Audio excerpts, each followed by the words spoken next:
Hello, I'm Michael Redmond, professional 9-dango player. The position we have here in the lower left might look familiar vaguely to some players. White played the pincer at h3, which is popular in modern Go too. In the following fight, White does have some extra stones in the local area, so they probably wouldn't be there in most modern games. But this was a Joseki at the time, so that's going to be one of my talking points. To introduce the players, Inoue Dōsa Inseki. Introduced him in a previous video. He's the brother of Dōsaku, Honinbō Dōsaku. And he's the leader of the Inoue house. So he was originally a disciple of the Honinbō school. And the Inoue house needed a new leader, so he became the leader. And I talked a bit about names, because the Inoue house always calls its leader Inoue Inseki. And we differentiate between the various leaders by adding a middle name, which they didn't actually use, but Dosa was the name he had when he was a member of the Honinbō school. So we added that name just to make sure we know which Inoue we're talking about. He was a 7-dan, one of the top players. They had a handful of 7-dan players, no 8-dans, and then they had Honinbō Dōsaku, who was Meiji, or the 9-dan. And so there were very few players who could play with black against Dōsaku. Dōsa Inseki was one of the few players who could hold black and actually win some of his games against Dōsaku. So now for the Child Prodigy, Honinbō Dōteki. Doteki was 14 at the time of this game. He'd just been given the rank 6-dan, and if you ask me, he was underrated. His rank never caught up with him. I'm imagining that this was a kind of a test game because it was played the year prior to Doteki starting playing in the castle game. So Honinbō Dōsaku was about to appoint Doteki as his heir, and that's when he actually takes the name Honinbō. So he was Ogawa Doteki before he became Honinbō Dōteki. They changed their names too. But the Honinbō's names are easier to understand because they always put Honinbō, the name of the school, first. And then the given name part is a combination of one sound taken from one of the old Honinbōs, which is Do, as in Dōsaku, and then they add on something else. So that was the Teki part, which makes it a unique name, but also a kind of a continuation there also.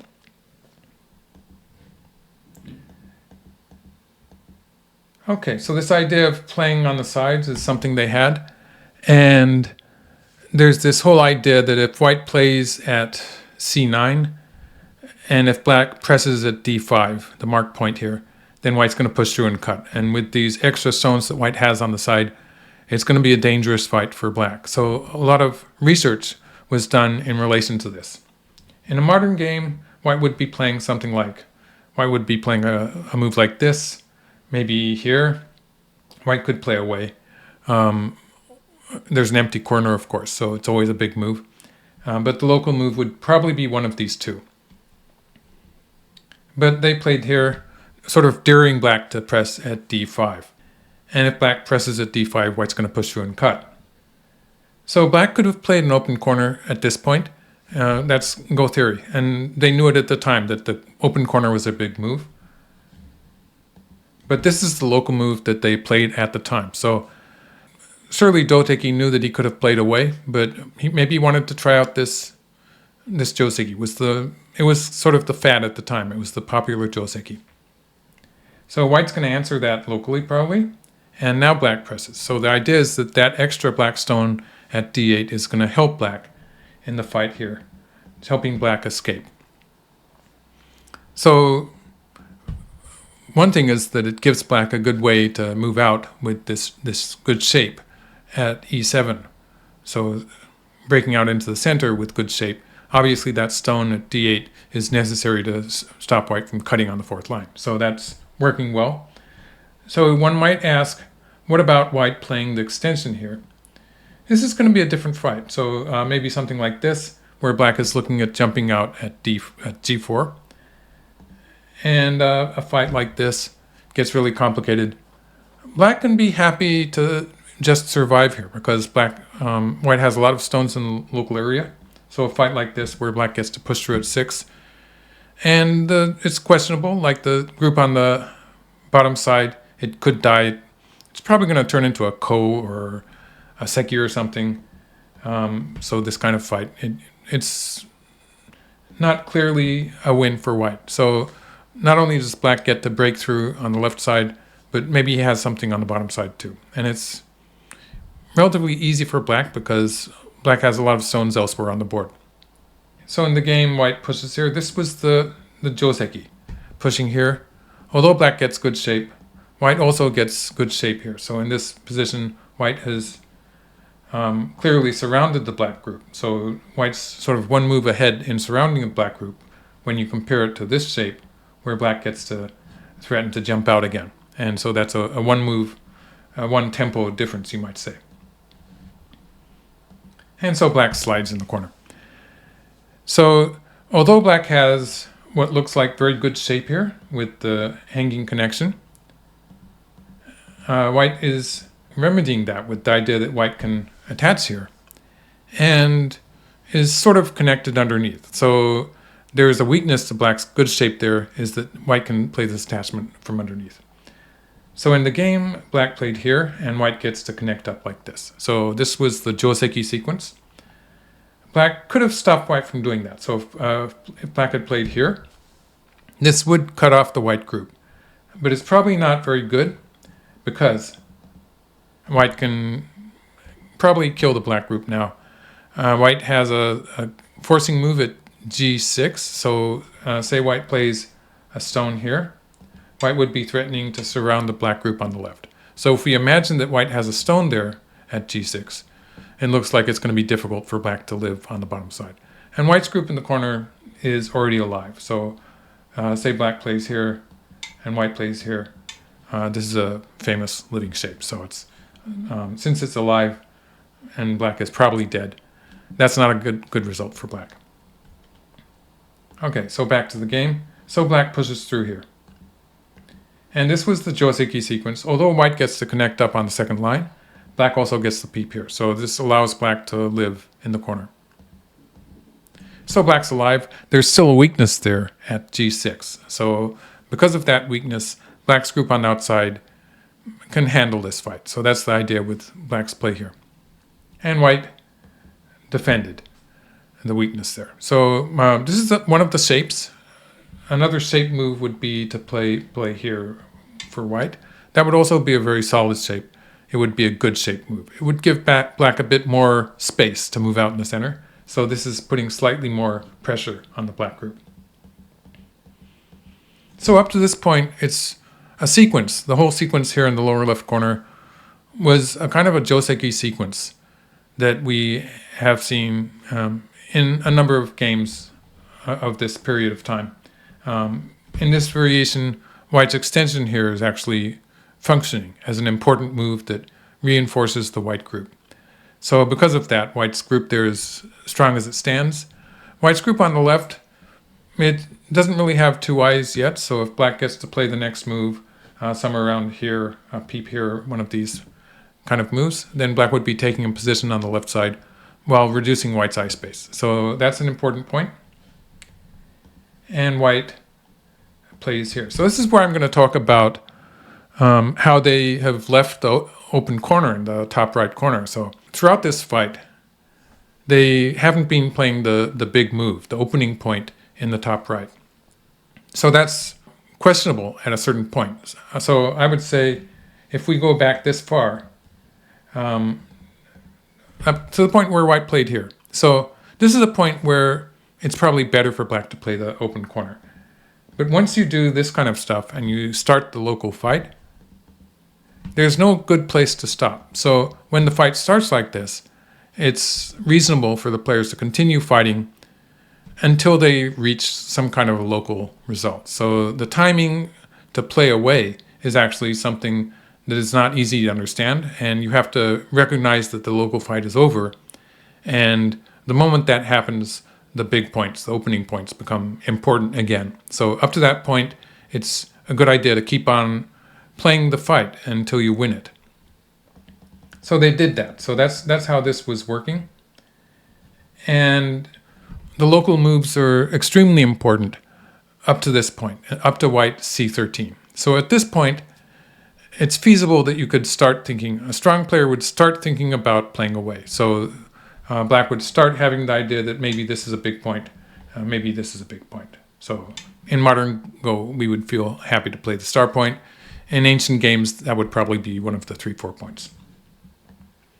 Black continues the local fight. So this is where I sort of see a kind of useful energy, maybe, in that he wants to win the game fighting. This is a point where the intuitive move that would keep the game going fairly even would be this kind of move. This would be a safe move where white is taking the left side and has a solid position from which white can attack later in the game.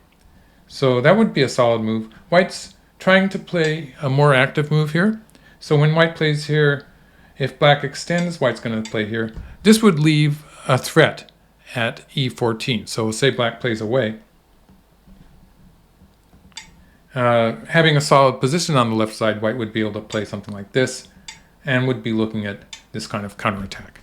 So that's how bumping against at 613 was an active move. White's trying to create this threat at 6 in this diagram. So black curled around on the 7th line, I guess it is. Curling around here, although I mentioned the idea of playing away, curling around here is actually a key point. So it's reinforcing the weak black group. So this was the one black group that was potentially weak, and reinforcing that group, it's always a good idea to add a stone to the weakest group that you have. So in that way, this is a very valid idea. But he also has some local ideas to continue. So he's linking it up to, say, the top left corner, and white continued here. So white's continuing the local fight, and white connected.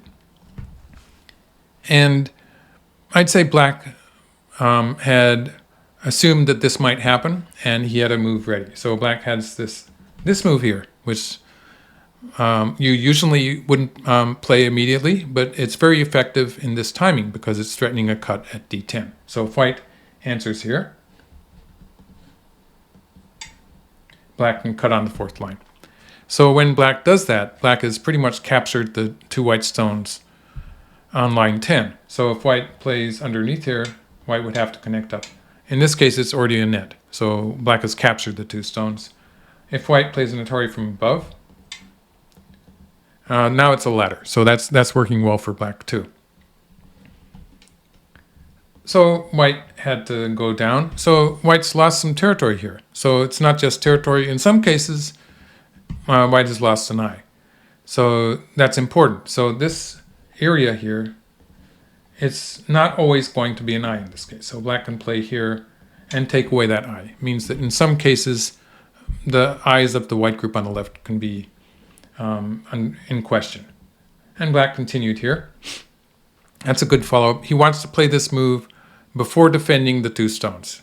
It's a threat. So if white plays something like this, black can cut here. This would lead to a collapse for white on the left side. So white can't do that. And white has to answer it. And then black defends. So the order of moves here is important, because if black had defended first, then white would be able to play away and say something like this, and then play something like this, and it would just be the 2 stones. So in this case, if black cuts on the 4th line, black's stone at 1 would be, to a certain degree, it would be a wasted stone.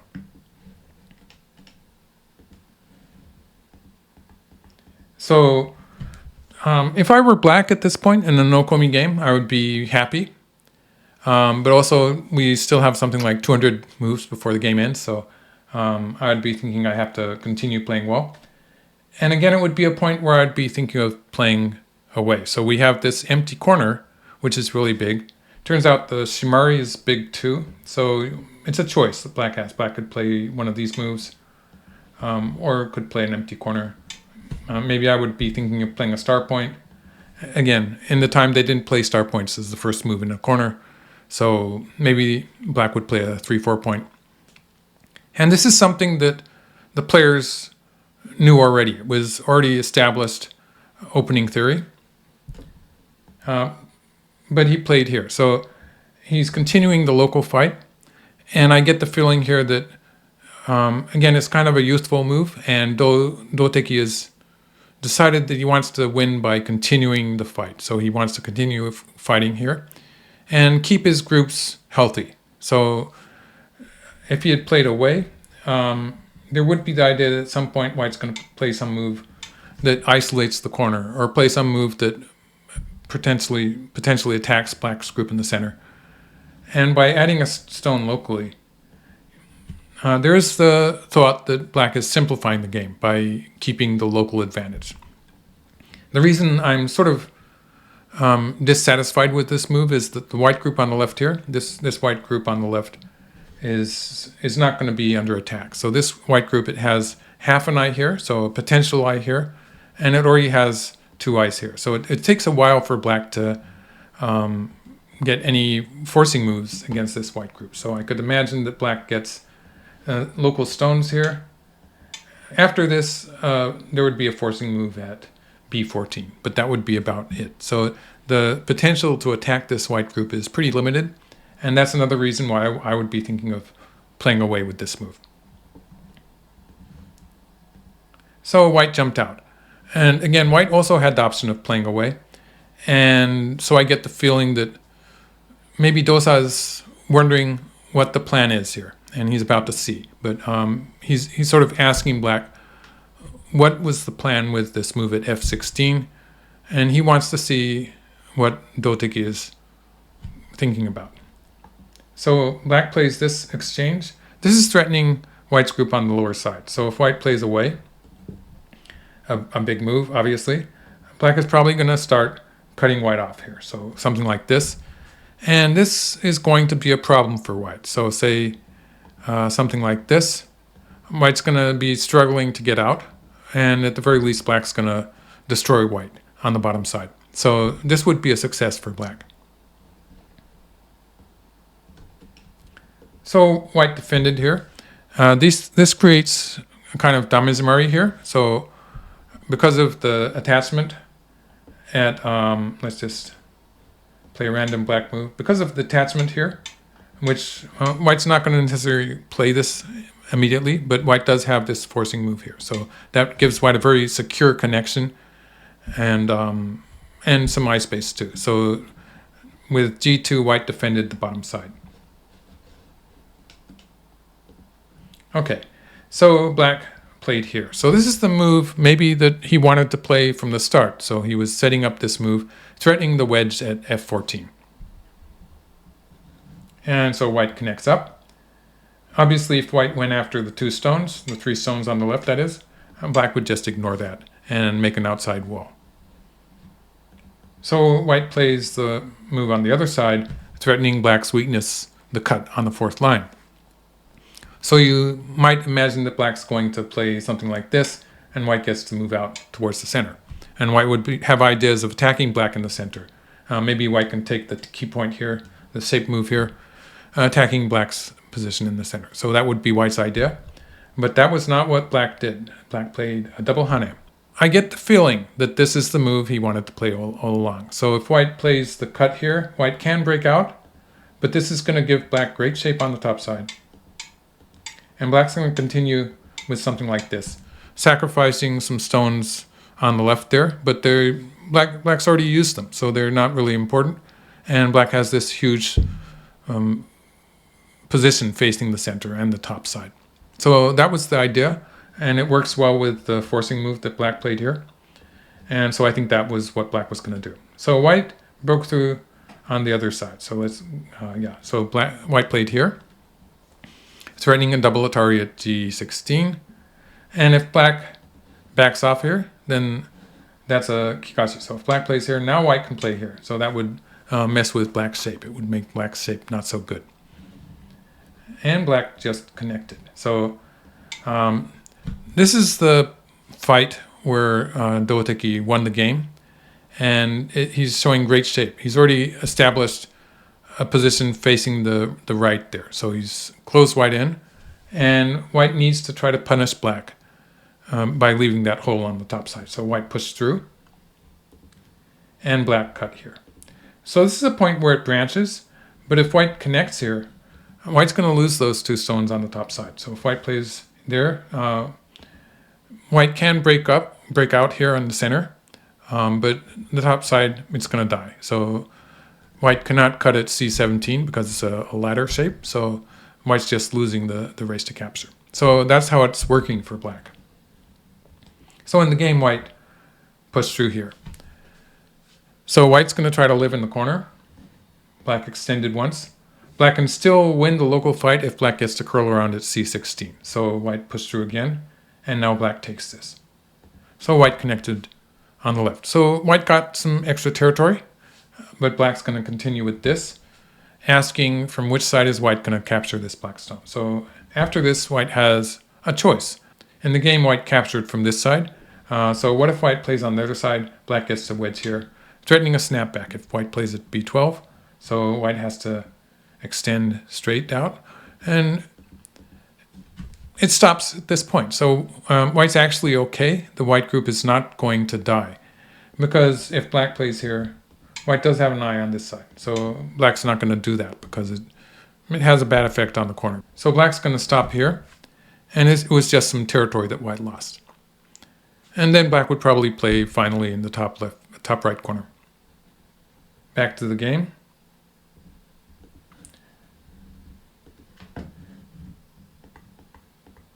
In the game, white chose to play from this side. It gave black an extra squeeze on the top side. So black cuts here and jumps. So this is threatening to win the semi-eye. So if white plays away, black can extend here. And this looks like it's a stone pillar shape. This is a famous squeeze that white can do sometimes, but white doesn't have enough liberties. The white group just doesn't have enough liberties. So already, locally, the Tetsuji is to play at 14. And this is okay for black, even if white gets to play the Tari. So this is one Tetsuji to connect up the black group, but black doesn't need to do that because white didn't have time to play the Tari, and black could just play some kind of a squeeze here. White's in a Tari, so it's not going to be in time. So I just wanted to show that Tetsuji at E19, which is sometimes important to know, but wasn't necessary in this case. So white covered. So this maintains the win. And now black extends. And white's just winning by one move, a 1 move difference, which gave black a squeeze there. So black has this wonderful thickness or influence towards the right. And white got something like 10 points in the corner. So white got some extra points in the corner. But I'd say this was a failure for white because the thickness and the sente is important. And black played this move. So way to the left. This is surprising. So I would say black could play 2 lines to the right, actually. So let's try that one. This would be the usual move. So black is a bit anxious about the top side. It would be nice if black makes that into a territory. So that's why we see black playing so far to the left here. So white might invade here. So what happens with this? I'd say something like this. One of these moves would take away white's space. This would be, 7 would take away white's space and protect the open corner to a certain degree. And a continuation somewhat like this. Black would be getting a lot on the right side and pressing white against black's strong position on the left. So this would be good enough for black, but it's possible that white would invade. So shifting that stone to the left was with the idea that if black does manage to get this territory, it's going to be big enough. So he's really trying to surround the top side. I asked Karago what white should do about this, and we got a shoulder hit. So this is the modern move. And after black responds like this, for instance, then white can take the corner. So the difference between this and not playing the shoulder hit would be that if white just takes the corner, black's probably just going to start surrounding territory here. And 016 would be too late after this. So in this case, black would be getting an extra line of territory if we compare it to this one, where white would be getting a bit more space. It's probably still a win for black. In the game, white played here. So he does have the idea that he wants to reduce the center a little bit. And now black takes the corner and plays here. So the normal move would be something like p18, but black is starting to make a boundary here on this line. So the N and O lines, black's thinking of surrounding the territory here. When you surround the territory in the center, if you actually get the territory, it's really big. So it's a lot of lines there. So if you actually do make the boundary, it's a lot more territory than you would get on a side or a corner, actually. It's just that making the boundary is sometimes a bit difficult. So it's a good move to add a stone there to establish some territory. And white played in the corner. So this was always a big move. So it's about the same size as taking the corner. So it's a Kakari size move. Of course, locally, white, it would have been good for white to add a stone to these stones. I think he avoided this variation because it would simplify the game. So if white does this, black gets to play the Shimari in the corner, and black runs out of weak groups. So that would simplify the game to a degree. White would get the right side, and black would start surrounding the center. So black would be imagining a line that I've drawn on the board here. And if white continues with the big opening move, which is this one, then black would be adding stones. So when you're surrounding the center, you just want to keep on adding stones to it until you actually get a boundary line. So in this case, black would be hoping for the line on the 8th line here, but would be ready to settle for a line that I've drawn there on the 10th line. And that would be enough to win the game. So this is a case where surrounding the center is actually more important than playing the side points. So a big side point would be, for instance, this one. But it's not as important as finishing off the center. Okay. So white didn't play that variation, but is trying to complicate the game a bit. It's already looking like it's a good game for black, but white wants to keep the game complicated and challenging by taking a big point and challenging black to an extra fight. So black can pincers here.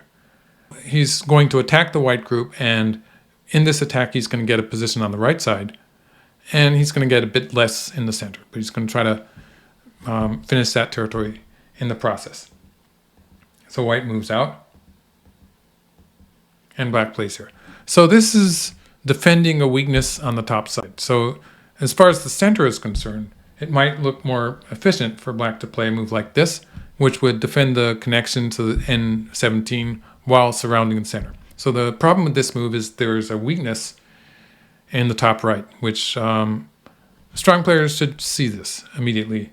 But there's a weakness at P18. So white can peep here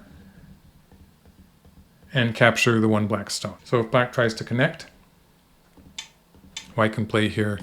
And this wins the semi. So something like this, white would just win the semi. So black defended against that by playing here. So now white cannot peep at P18. And if we look at the corner, white does not have two eyes. So if white plays here and here, then black would usually do it from this stone, and has a forcing move here at R15.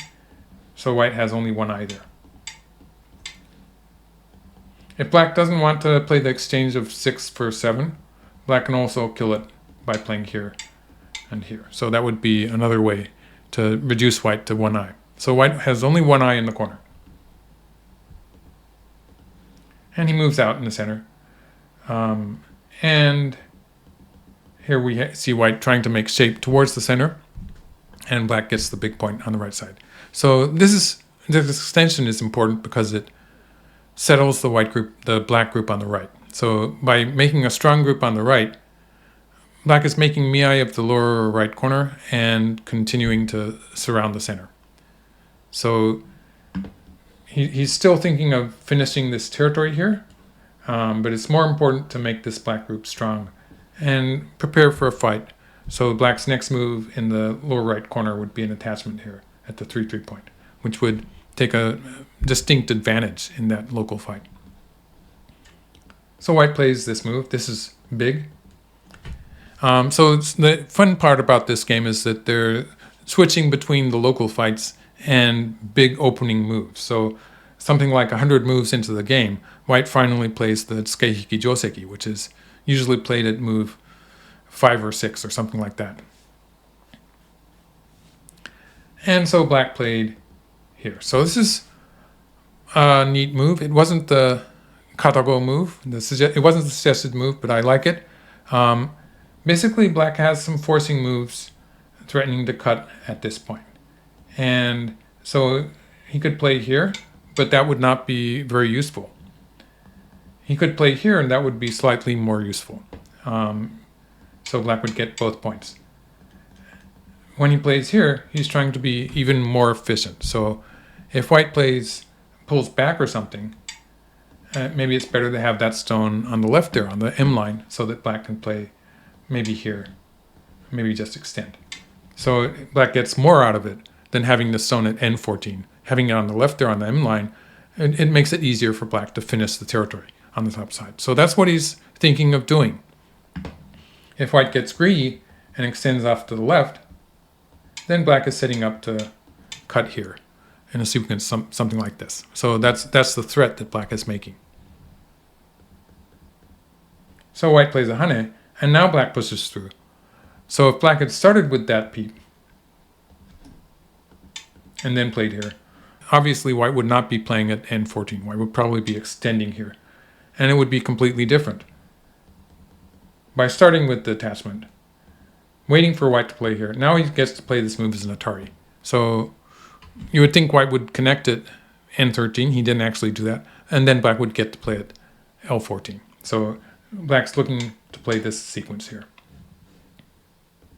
So white plays here. White's getting a bit desperate because it's a bit of an overplay. I'd say the safe move would probably be either connecting, or he could extend and play something like this, and black would still get the top side. And it's looking like black is going to run away with this because white has this weak group in the top right. Only one eye that white can make in the top right corner. So white needs to have another eye there.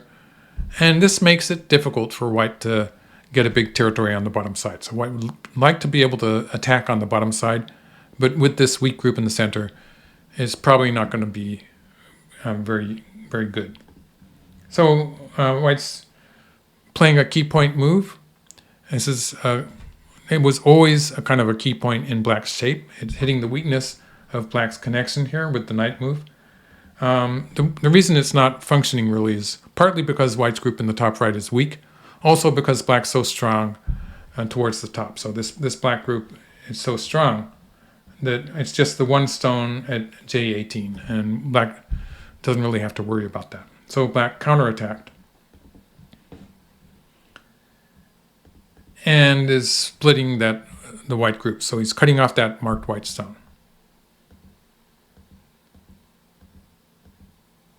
Okay, so white is trying to create some confusion here.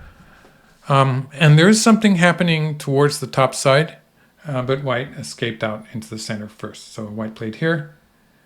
If white had played something like this, this would have been a kind of a double threat. So if black answers on this side, then white gets pretty good shape towards the top side. It looks like it's starting to make eyes. If white can make an eye there, and white does have an eye by playing at S18, so there's some potential that white can live locally while reducing black's top side. Otherwise, if black plays here, then white can capture the one black stone. Maybe this looks dangerous. It's sort of borderline. So in this case, white's group would not have two eyes, and it would be surrounded. White would be hoping to counterattack. So maybe something like this. This would be an example of a counterattack that white might try. White might play this one first too. So this looks like it might have some potential. If white can capture that stone at H15, white does have an eye with Sente in the top right, so that would be a way that white could potentially live. I don't know. It looks borderline. So maybe that looks too scary, and white moved out, and black defended the top side. So this is as far as the record goes, and it was probably a resignation by white. So white has this weak group on the top, and it's still not settled. And black has these two weak stones that I've marked at P4 and O3. White's sort of behind in territory because black has this big territory on the top side and has territories like the right side and the lower left corner. White's sort of limited to the top left and some points in the lower right. And the thing is, white cannot really attack these two black stones. So for instance, white would like to be able to cut here. And it's not clear that white's going to be attacking black in this variation because black can attach here. This would be the shape move for black. So either black's going to attack white's group on the left here, or maybe black's going to attack the center. So if white plays this way, black would be switching to the left here. And this would be really, really dangerous on the left. And so even if white gets some extra territory there, white would be squeezed on the left. It would still be a good variation for black. Or if white plays this way, then black would push. And in this variation, we're seeing the group in the top right getting isolated again. And so it would start to look dangerous for white. And white's territory on the bottom side, white did get some territory in this variation, capturing here. But it's sort of limited. So I'd say this is starting to look pretty dangerous for white in the center. So maybe he did some of that, but we don't have a record of moves after this. And it's possible that he resigned at this point. So this was what I think was a test game between Dōsa Inseki and Doteki. And Doteki, he did become the heir to Honinbō House in the following year, and he started playing castle games. So thank you for watching this video about a youthful Doteki, and I hope you enjoyed. See you next time.